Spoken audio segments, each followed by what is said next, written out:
A little bit of a sense of deja vu, I think, with some of these questions.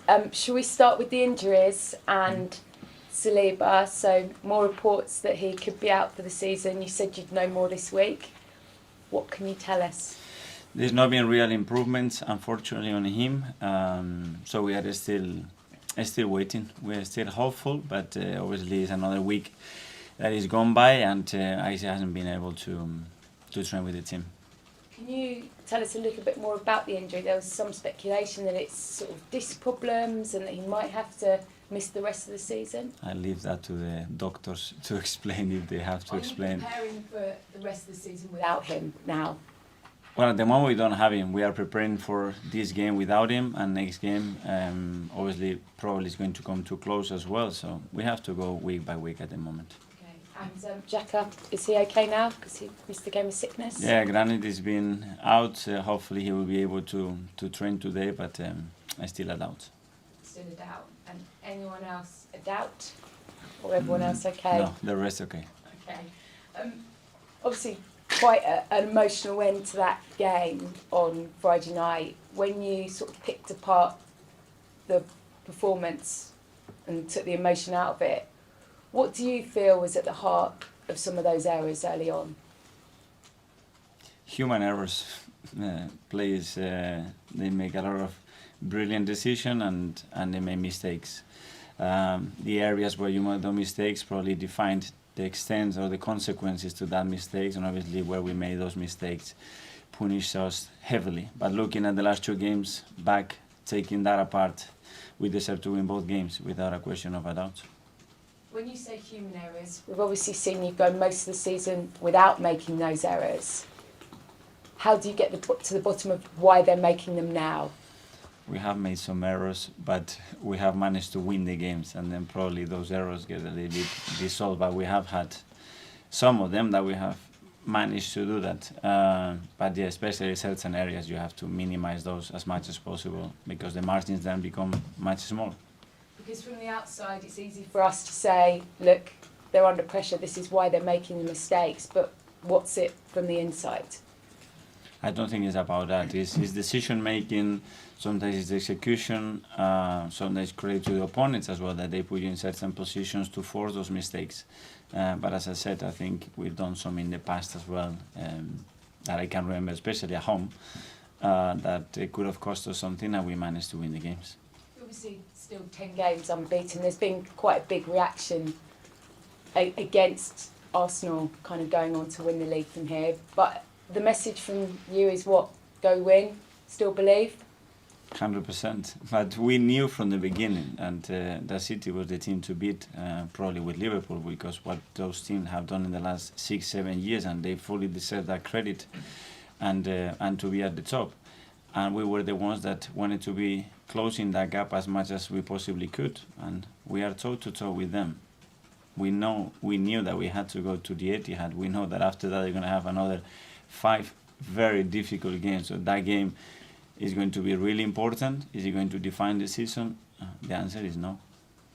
You've been part of title races before. At this stage, how much is about that belief and confidence? How much is about psychology? How much is about mentality? A lot. It plays a huge part. Obviously, the belief is there. When I look how they train, how they reacted after that, the mood in the dressing room, how they defend each other in every moment, we really want it. And we're going to show that again tomorrow night. But then you have to deliver in the right moment, the right performance, and it has to be perfection, because that's what this last level demands, is absolute perfection in every second ball. Just finally for me, obviously you played in cup final before, but as far as you as a coach, biggest game you've had to prepare for? Now, for sure. But if you ask me, it's in the career, probably a final is something then, because it's leave the trophy or go home in tears. But those situations, that they made you a better coach. You know, they made you to understand the team better, and it's just incredible to be in the position that we are in, trying to prepare the game as we always do to win it. And this is what we're going to do. So not quite the biggest, the second biggest game? I don't know. Very big. Let's say very big, because it's the one that we have to play tomorrow. Okay, thank you. Thank you. Lindsay? Since Friday, Mikel, I think the narrative shifted somewhat to Manchester City and it being in their hands, but the actual reality is it's in both of your hands, which is quite unusual, because if you win until the end of the season, you will win the title. How are you managing to drown out that other noise about it being in their hands? Like we've been doing for the last 9 or 10 months, focusing what we can do, don't get dragged out, whether it's extremely positive or a bit more negative, and be stable in our thoughts and in our process, and be our best every single day to try to do that, because we don't know the outcome. So what he was writing 8 months ago now probably is not relevant, because they said something that it didn't happen for 8 months. So it doesn't matter what we are reading that is going to happen tomorrow. I know you have to go back and read what it was said. One of the key differences will be that experience, that winning experience of getting over the line. How much are you leaning on Jesus and Zinchenko in your squad at the moment? Are you even leaning on them? For sure. I think the experience is key when you've been in those moments, to handle those moments, to understand the importance of certain things when you are competing in a football match, the capacity to transmit, like those two players have to the rest of the team, a lot of things that are very, very important. And then the rest. Sometimes it's the best, but some of them, they are young, but they play a lot of games already. And when did you last have a conversation with Pep Guardiola? Exact date? Probably the last time that we played. And has he been in touch this week at all? No. Erling Haaland obviously is going to be the man to stop up front, and with Saliba out, I know you're not going to give too much away, but is that the area that you've been focusing on in training this week, of how you're going to have your centre-back partnership, or whether you're going to change the system? Obviously, we have work in their threats, as well as we have work in their weaknesses, and we know where they are. The issue with a team that City is that it starts with the goalkeeper. And he's a threat when the ball is with him, you know, and you have to control every single one. But just focus on us. We know what they want to do, what they're going to try to do. They can do various things. They can play with a box inside. They can play with a diamond. They can build the game with three. They can be asymmetric on one side. They can put Bernardo on the right and then play a diamond there and put Walker higher. They can do so many things. That you have to be adaptable. So at the end, you have to focus on certain principles to try to take the game where you want. Ian. Hi, Mikel. Do you see this as winner takes all, this game? Sorry? Do you see this game as being winner takes all? Whoever wins will win the title? No, I don't think. If we win tomorrow night, we haven't won the league, that's for sure. But it puts you obviously in a great position because of the number of games left, even though City have games in hand. That's what I'm kind of saying. If you win, you're overwhelming favourites. If they win, they're overwhelming favourites. It will shift a little bit, probably the percentage, but 5 games in this league, with the games that we both have to play, very tricky still. Do you think the last few weeks has shown that your team are suffering from nerves? They are very young, and most of them are very inexperienced. Has nerves been perhaps the biggest thing? How will they overcome that tomorrow? I think it's more about the situations that in key moments in games they haven't gone our way, and they could have been very different. And I still said even with those moments we deserve to win the last 2 games by quite far, and we haven't been able to do that. And that efficiency is key, but as well because in front of goal there were some moments that we should have done much better, and we conceded some sloppy goals. You said you'll be relying a little bit on, or you're encouraging Zinchenko and Jesus to sort of, you know, with their winning experience, maybe within the squad, to talk to them ahead of the game. How are you doing that? How are you involving them maybe a little bit more than you normally would do? In a very natural way, since I think when they come in after 2 weeks, 3 weeks, they're set, because they've been where they've been. He said, we can win this league. So it's not something that we have started to feel or they have tried to transmit. And I didn't know about that, but they said to me that a few months ago. It's been going on since August. So it's not something that now you rely on them. No, this process has been coming for a long time. You've also said it's not the biggest game of your career in terms of managerial, you know, cup finals are bigger. But do you appreciate that if you were to go on and win the title, it would be something exceptional when where you were at the beginning of the season?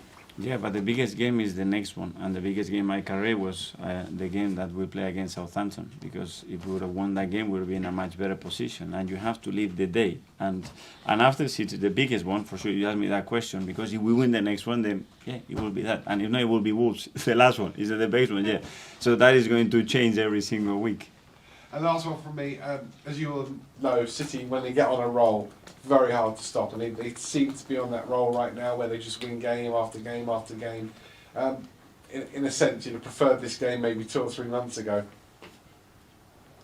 We cannot change that, but they've been in this incredible form, and look where we are in the table still. So that means that we've been as well in an incredible form. That's where we are. Good luck tomorrow. Thank you. Mark? Hi, Mikel. A lot of the narrative around this game is how difficult it's going to be for you and your players, how hard a task it is going to Man City. But when you want to win the league, when you want to be at the top, it's a night to actually thrive and enjoy for you and your players, isn't it? Yeah, it's going to be a tough night and challenge, yes, but the opportunity is incredible for us. And we knew from the beginning, you want to win a Premier League, you have to go to Spurs and you have to beat them. You have to go to Chelsea and you have to beat them. You have to go away from them and you have to beat them. And this is what we've been doing. That's why we are here. And now we have to go to City and you have to beat them. You want to be champion, you have to win those matches. It's as simple as that. You talk about only focusing on yourselves and not how Man City was set up. Is that a shift we've seen in recent years? Because when you first came in, you had to change the way you approach these big games, but now you can actually play the way you want to play. No. I said that we have to focus a lot in us. We need to understand what they can do, and we have to be prepared for those changes, which is a lot, because they can do it in the beginning, they can do it after 20 minutes, at half-time, in the last 20 minutes, and you have to be really prepared for that. But this cannot absorb your energy to be constantly adapting to what, and we have to focus because we have a lot of strengths, in our strengths as well, how we can cause them problems. The first time Man City won the Premier League was 11 years ago. And that April, they had a very big game where they lost to Arsenal. And a certain Mikel Arteta got the goal. I just wondered if you remembered much about that night. Yes, because I didn't used to score a lot of goals, so I have a good memory with that. James? Mikel, you mentioned a few questions back about half a dozen things that City could do on Wednesday night. Do you feel like you know what they're going to do from the outset, at least? The answer is no, because I don't know the lineup. So, and once they have the lineup, we would have a more rough idea, but depends who he plays. They can do something different, like we can. And you mentioned the individual errors maybe changing the course of games recently. Uh, Is there any... We've done them. We're not going to do them no more. I was going to say, is there any sense that might have started in that game against City, and do you feel like that was another game where the result didn't maybe the one at the Emirates? The margins, you cannot give anything away, that's for sure. And against big teams, they punish you straight away. And that game, for many periods, we did really, really well, and we deserved much better. But again, we had 1 or 2 moments that we give them, and in that moment, the game was over. Just a couple more on the live. James? Okay, you've developed a team with such a clear style, clear identity. Can you go to City and win sort of on your own terms, or do you have to modify your approach because of how good they are? That's what we do every game. You know, in certain areas. Are you talking in ball possession? Are you talking out of possession? In transition moments? Are we talking on restart? Are we talking on set pieces? Are we talking on the emotional state? You have to shift it all the time. Every opponent demands and questions you different things and gives you different opportunities. And this is no difference with that team. It's just obviously that the quality of the opponent is as good as it gets anywhere in the world, that's for sure. Obviously a lot of focus on Erling Haaland. When you analyse City, how has he changed them this season? Well, when you look at the numbers, there's no comparison with anybody else, but this as well, he's able to produce that because the setup is done in the right way for him, the players that he got around him, the way he's coached, obviously the qualities that he has. So it's a lot of things that have to be in their way, and they have, even with him, a capacity to play in different ways, because when they play really far from your goal, they have the capacity to exploit open spaces, and when they are attacking low blocks, now they have a different threat because they are a very physical team right now. Because of how clinical he is, it's the bigger challenge to stop the supply to him, because by the time he's got the ball, the problem's sort of there, if you like. the problems are gone. Well, what can you do? Well, you know, when he's in front of the goal, he's so clinical. Yeah, What I'm but saying is it's more difficult. Obviously, preventing the source is something that probably is the best recipe. Kyle? At this stage, a similar stage last season, your team went on a run of 3 losses in a row and then went to Stamford Bridge, and you tried something almost completely different to what you've been doing before in terms of the setup. Obviously, it's a run of 3 draws now, but going into this game, are you tempted to sort of try something almost completely new to get the team out of the rut, or are you sort of so defined in your identity that you're almost afraid to change things now? We will see tomorrow. And No.